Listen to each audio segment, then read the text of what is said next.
us on, mate, because we went a bit long with a couple of the interviews. Robbie Gray, of course, now back with Port Adelaide. List management and recruiting. You'd think he'd have a pretty good eye for talent, wouldn't he? Well, he was the one that said to the club, get Zach Butters, so he's got to have some sort of eye, because that kid can play. But I think it's in an area where he always wanted to be involved in, so not so much coaching or whatever, but that side of the game that he really got to him. Quiet achiever in the good on Port Adelaide for doing that. I mean, it's great to keep great players in your club. I mean, that's the key, in some role somewhere. And he's obviously been a great player for the footy club. Good move. Good. AFLW, of course, Adelaide lost to the Brisbane Lions. We said that. We thought that, look at the final. There's been one nasty injury that may impact on the AFLW with Randall, of course.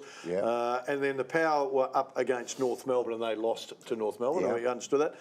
Adelaide play Geelong this weekend, and the Power are up against St Kilda on Sunday. A couple of good games coming up.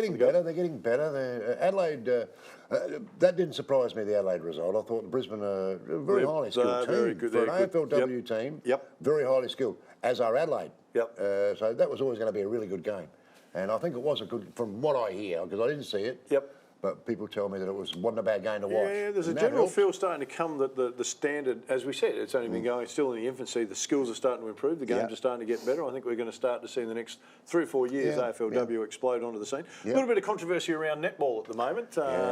It's sad controversy. Yes, unfortunately, of course, Gina Reinhardt's dropped $15 million in over the next 4 years. So well done by Netball Australia to get that sponsorship. Exactly right. When they were $7 million in the debt. Now some of the girls didn't wear.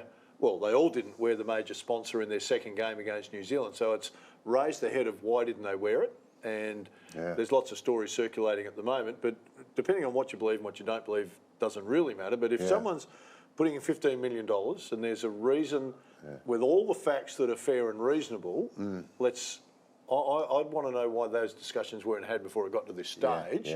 But if I was Gina Reinhardt now and I'm reading what's happened and she's being held accountable for something that she actually had nothing to do with, I'd be saying, I'm taking my $15 million and I'll see you later. Yeah, exactly. So you want to make sure when you go down this road that you've got all the information, because suddenly there is no sponsorship dollar to send the team forward. It's good to them, embrace them and be solid. I understand what that point of view, but be careful how you're going about it. 15 million is a lot of money. Well, you want to make sure that you're doing it for all the right reasons and not holding Gina accountable for something that she really isn't accountable for. That's it. And I think a lot of this is happening not only in netball.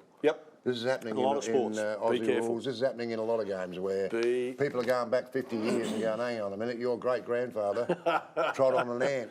Or something like that. So we're holding you accountable for that. It's just not good enough. I just think we need to be coming into a new phase where we're going to be really careful. Hey, I hope you've enjoyed the show, everybody. Look forward to your company next week. Bye for now.